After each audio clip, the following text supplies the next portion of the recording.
There is a very specific pitch to a woman's laugh when she genuinely believes she has destroyed you. It is sharp, shrill, and entirely unrestrained. It echoes off high ceilings and bounces against floor-to-ceiling glass, demanding that everyone in the room look at her and acknowledge her victory. 5 years ago, I stood on the pavement in the pouring rain while that exact laugh followed me down the street. Tonight, I was standing inside an 8,000-square-foot luxury penthouse 30 stories above the city, listening to that same woman laugh into a gold microphone while 60 of the city's wealthiest investors clapped and raised their glasses. She looked down at me from a raised marble platform, holding a glass of vintage champagne. Her eyes sparkled with malicious delight as she announced to the room that her fiancé had just bought the entire landmark building in her name. She called it the ultimate achievement of their lives. She even looked directly into my eyes, smiled with pure pity, and asked the crowd to raise a toast to my irrelevance.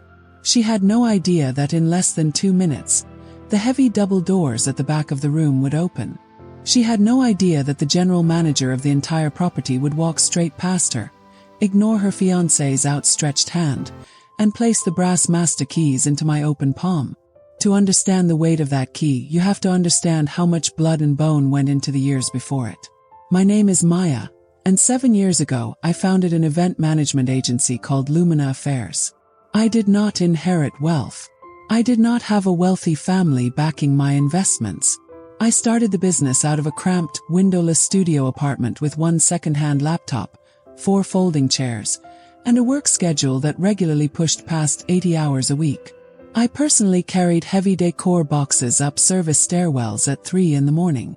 I negotiated with stubborn suppliers, handled frantic corporate clients, and balanced balance sheets until my eyes burned with exhaustion. 2 years into building Lumina, I met Fawad. He was charismatic, well-spoken, and had an eye for visual design that complemented my logistical discipline. When you are drowning in 70-hour workweeks, kindness feels intoxicating. He brought me warm coffee at midnight, organized our digital client presentations, and told me every single day that we were building an unstoppable empire together. Within 18 months, we were engaged to be married. I gave him 30% equity in the company because I truly believed our future was shared. Then came Raida. Raida had been my closest friend since our first year of university. We had shared meals, shared apartments, and shared our deepest fears about failure. When her small boutique public relations firm collapsed into debt, I did not think twice. I brought her into Lumina Affairs as a senior partner.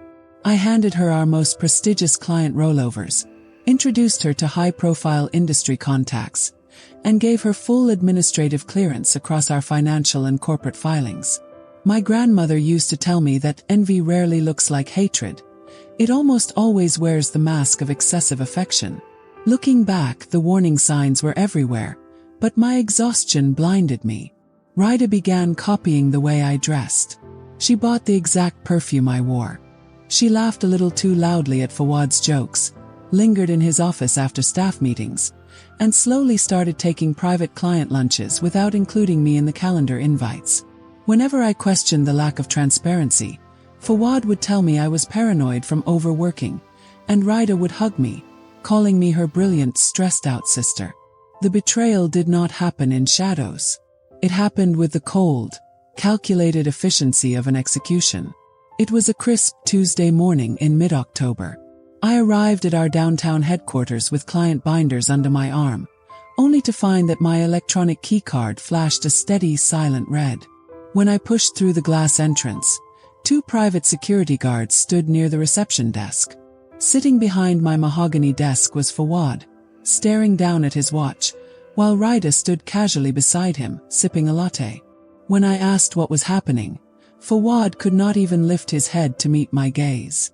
Raida stepped forward with a thin, legal folder and a patronizing smile that made my stomach twist. She told me that during the corporate restructuring and debt refinancing we had finalized 6 months earlier, an annex had been filed with the state registry transferring full executive voting rights to the majority board. Fawad and Raida had combined their newly structured shares that very morning and officially voted me out of the company I had built from nothing. I stood there, paralyzed, the air completely rushing out of my lungs. I told them I had never signed any document giving away my voting control.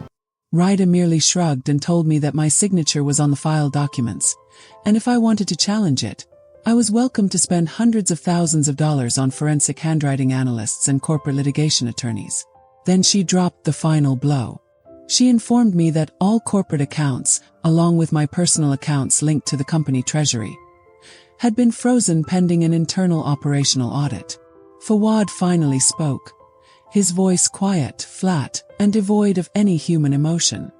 He said it was simply business, that my stress was damaging client relations, and that it was better for everyone if I walked away quietly.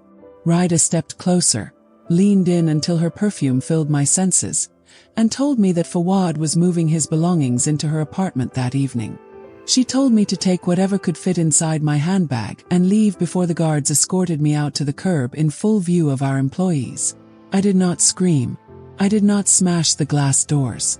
I turned around and walked out into the cold autumn rain, carrying nothing but my purse and the clothes on my back. My bank balance was zero, my credit was frozen, my fiancé was gone, and the company carrying my life's work belonged to two people who had smiled in my face while sharpening the knife. When people suffer catastrophic betrayal, they usually collapse under the grief, or they lash out recklessly and destroy whatever little dignity they have left. Chose neither. I decided to vanish. The first 12 months were an exercise in brutal survival. I rented a tiny damp room on the far edge of the city, sleeping on a thin mattress on the floor. I took on ghostwriting gigs, freelance administrative tasks, and organized small neighborhood gatherings under an assumed identity just to buy groceries and keep the lights on.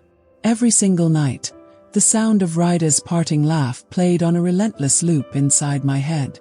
Every time my hands trembled from exhaustion, I remembered Fawad staring at his watch, unable to look me in the eye while he robbed me of my life.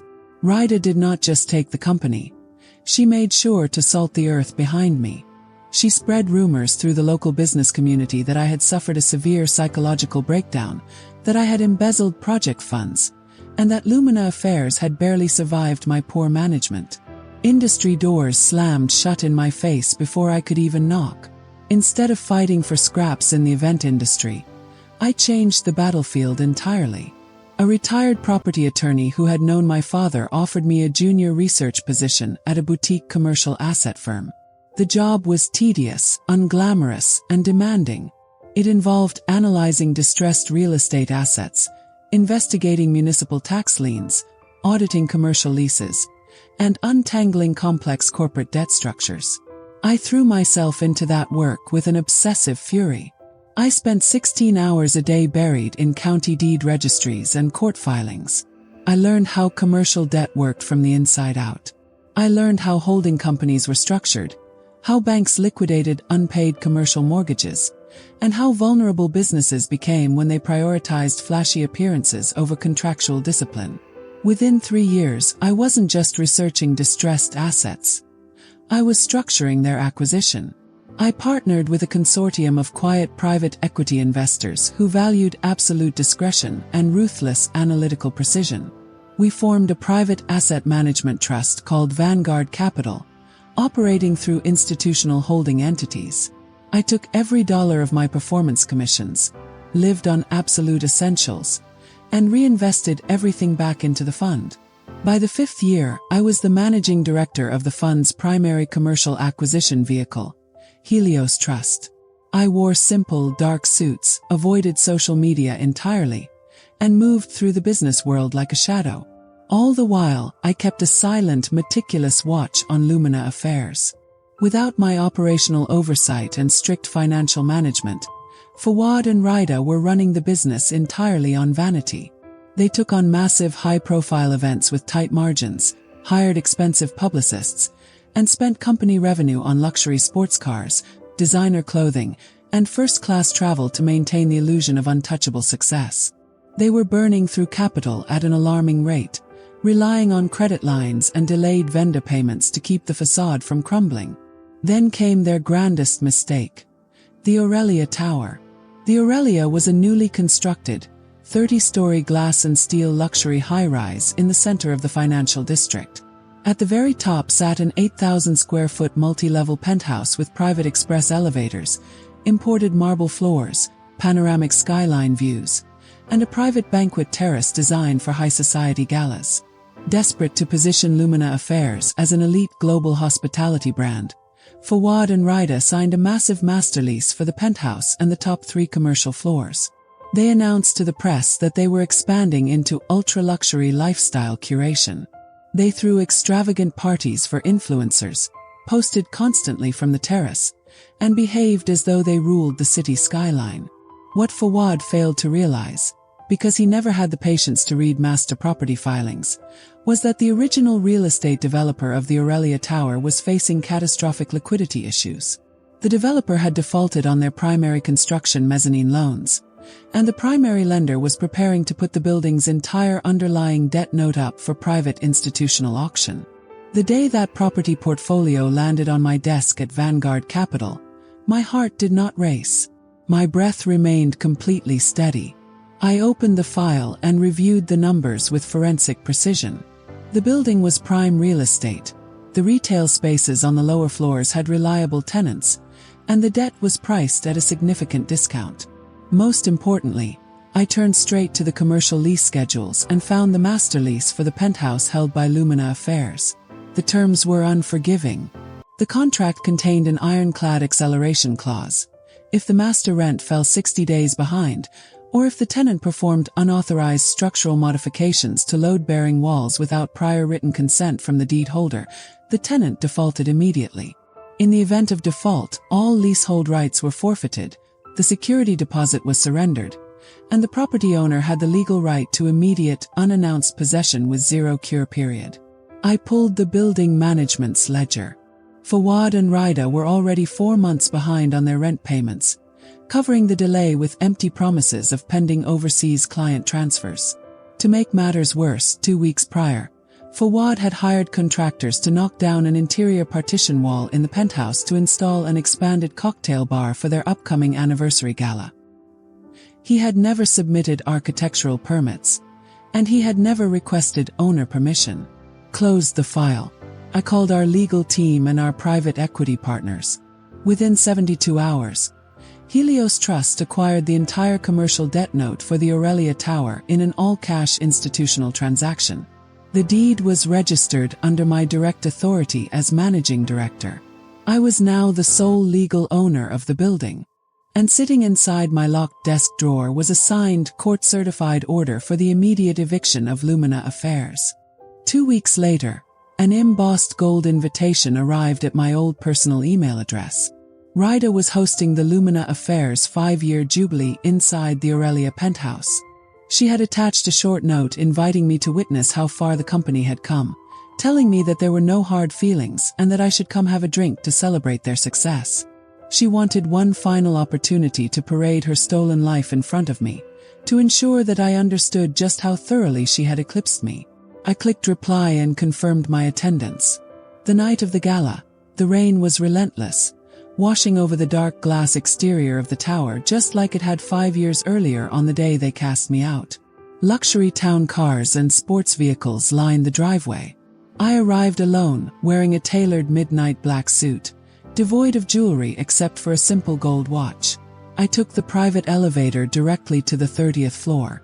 When the polished bronze doors slid open, the sheer extravagance of the room was breathtaking. Crystal chandeliers hung from 30-foot ceilings. A live jazz quartet played near the floor-to-ceiling windows. Waiters in tailored uniforms moved seamlessly through a crowd of 60 of the city's top business executives, media figures and socialites, carrying silver trays of vintage champagne and caviar. In the center of the room stood Fawad and Rida. Fawad was dressed in a velvet tuxedo, holding a crystal tumbler and talking animatedly with 2 venture capitalists. But up close, the cracks in his armor were visible. The tailoring of his jacket could not disguise the nervous tension in his posture, nor the thin sheen of sweat on his forehead. He had the unmistakable look of a man trying desperately to maintain an illusion that was slipping through his fingers. Rida was in her absolute element. She wore an emerald silk gown with an open back, draped in diamonds. The moment she caught sight of me standing near the entrance, her face lit up with cruel satisfaction. She murmured something to Fawad, took his arm and walked straight toward me, parting the crowd like royalty. She looked me up and down, her eyes lingering on my plain black suit, and let out a soft, mocking sigh. She said she was genuinely surprised I had the courage to show up, commenting on how sensible and modest I looked compared to the luxury surrounding us. I looked her in the eye and kept my voice calm and even. I told her that some people build businesses on substance, while others build them on borrowed time. Rida laughed, that familiar, irritating sound. She said that tonight was about celebrating real power and vision, something she claimed I had always lacked. She told me that when you reach the top of the world, everything pays for itself. Before I could answer, the room lights dimmed.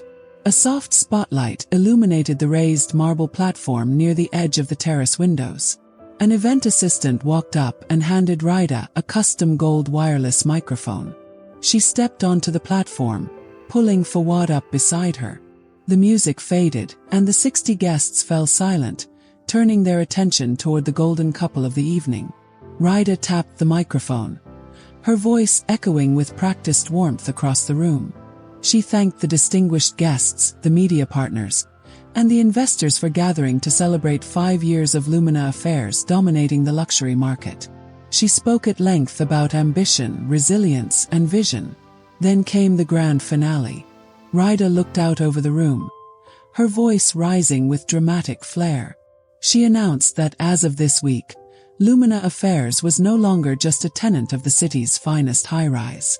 She proudly declared that Fawad had finalized the complete acquisition of the Aurelia Tower, and that the entire landmark building was now officially owned by Lumina Affairs. The room erupted into loud, enthusiastic applause. Guests raised their glasses, cheering and clapping for the young power couple. Fawad smiled tightly for the flashing cameras, raising his hand in acknowledgement. Rida basked in the adoration. She turned her gaze across the room, locked eyes directly with me, raised her champagne flute, and spoke into the microphone. She said that to anyone who had ever doubted them or stood in their way, tonight proved that greatness always takes its rightful place.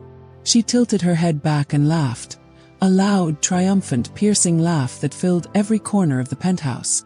She was still laughing when the heavy double doors at the back of the room clicked open.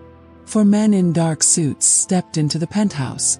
Leading them was Marcus Vance, the general manager of the Aurelia Tower, flanked by 2 armed county sheriff's deputies and the senior commercial bailiff of the municipal court. The unexpected presence of law enforcement instantly killed the celebratory atmosphere. The jazz musicians stopped playing mid-note. The chatter among the guests died instantly. The room went dead silent.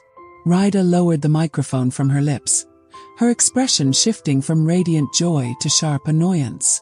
She asked over the speakers what the meaning of the intrusion was, demanding to know why building security was interrupting a private VIP celebration. Fawad's face completely lost its color.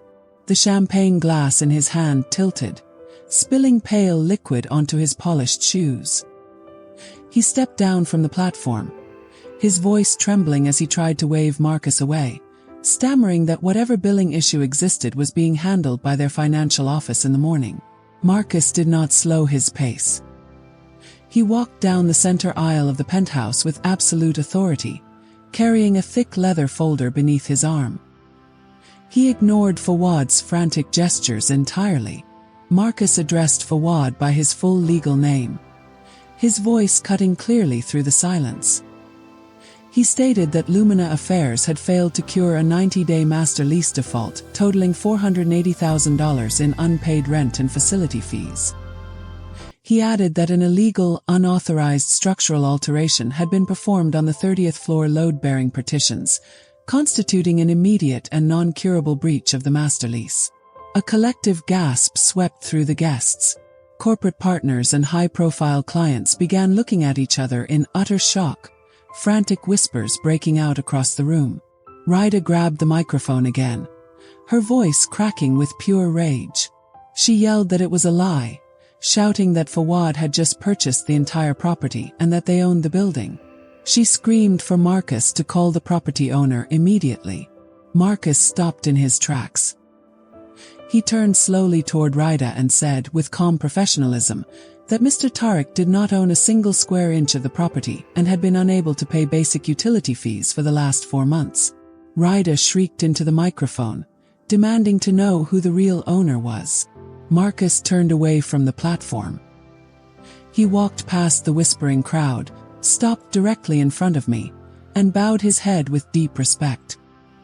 He addressed me clearly as Ms. Sterling, informing me that the default notices had been formally filed with the county clerk and that the entire building's access systems had been rekeyed. He opened his leather folder, pulled out a heavy ring of brass master keys and the signed stamped court eviction decree, and placed them directly into my hands. He stated that Helios Trust had taken full legal possession of the premises, and asked how I wished for security to handle the unauthorized occupants. The silence that followed was absolute. Rida stood frozen on the marble platform. The gold microphone slipped completely from her fingers, striking the floor with a heavy, hollow thud that reverberated through the speakers. The color drained from her skin until she looked like a ghost. Her lips parted, but no sound came out except a broken, breathless whisper of my name. Fawad looked as though he was going to collapse. His legs visibly gave out, and he had to brace both hands against the side of the grand piano to keep from falling to the floor.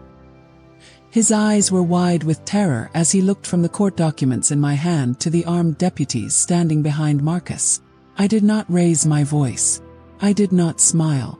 I closed my fingers around the cold brass keys, feeling the weight of 5 years of silence finally coming to rest. I placed the court order into my jacket pocket and stepped into the center of the room. Every single camera phone that had been recording Rida's victory speech was now pointed directly at me. I looked up at Rida and told her that 5 years ago, she had stood in my office and told me that I was broke, that I was finished, and that I should leave before security escorted me out to the street. Then I turned to the room of 60 stunned executives and investors. I announced that the celebration was officially concluded. I informed the guests that they had 15 minutes to collect their belongings and proceed to the lobby elevators, adding that their valet parking and catering expenses had already been settled by my office. The room erupted into absolute panic. High society guests grabbed their coats, covering their faces from phone cameras as they rushed toward the exit, desperate to avoid being associated with the catastrophic public collapse of Lumina Affairs. Rida stumbled down from the platform, tears cutting lines through her heavy makeup. She reached for my arm, begging me to stop, pleading that this public humiliation would bankrupt Lumina Affairs by morning. I stepped back, letting her hands grasp empty air. I told her that she should have thought about bankruptcy 5 years ago, before she forged signatures to steal a business she never had the competence to run. Fawad tried to step forward, his voice cracking into a desperate plead, reminding me of the history we once shared and the love we once had. I looked at him with complete indifference. I told him that 5 years ago he had explained to me that this was simply business. I told him to take whatever could fit inside his pockets, and to get out of my building. The 2 deputies stepped forward, taking Fawad and Rida firmly by their arms and guiding them toward the service elevators. Within 20 minutes, the music was gone, the crowd had vanished, and the 30th floor was completely silent. I walked out onto the private open-air terrace alone.